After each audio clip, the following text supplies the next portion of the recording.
विधान पूर्वक अपनी कन्या का उस वणिक पुत्र के साथ विवाह कर दिया।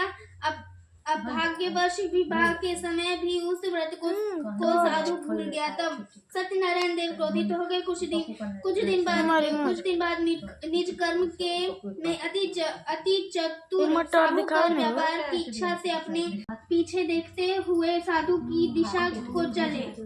दौड़ते हुए राजा के दूतों को आता देख डर कर धन को यहाँ ही रख कर आप पीछे मम्मी की तरफ पकड़ा दिए। मम्मी राजा के दूतों ने साधु के निकट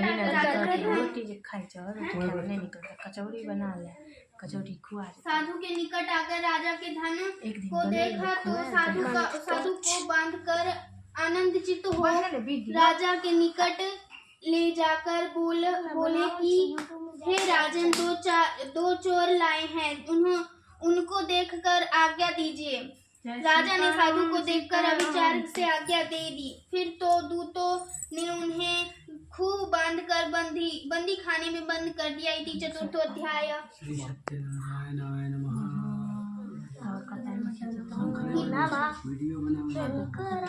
शंख बजाया ने, शंख मिलता है हिंद सद में बजाया, हिंद एक रात बजबे नहीं कर। चंद्रकेतु राजा ने उन दोनों बलियों के वचन को कुछ भी ना सुना और उनका सब ले लिया। श्री सत्यनारायण के श्राप से साधु को और दामाद के घर पर स्त्रियां भी बड़ी दुखित हो गई।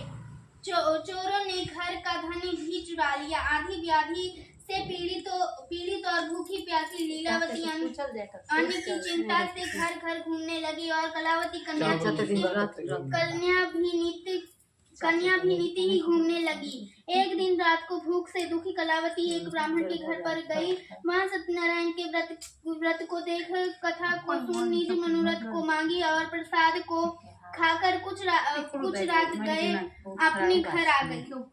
तब लीलावती अपनी कन्या को धिक्कारने लगी। हे पुत्री, इतनी रात तक तुम कहाँ रही?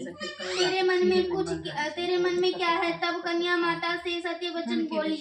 हे माता, मनोरथों को परिपूर्ण करने वाले श्री सत्यनारायण के व्रत को ब्राह्मण के घर में दुखी देखी हूँ। लीलावती कन्या कलावती का वचन सुनकर श्री सत्यनारायण के व्रत को करने के लिए उद्यत हुई। पतिव्रता साधु की स्त्री अपनी कन्या सहित बंधु बांधवों के साथ सत्यनारायण के व्रत को किया।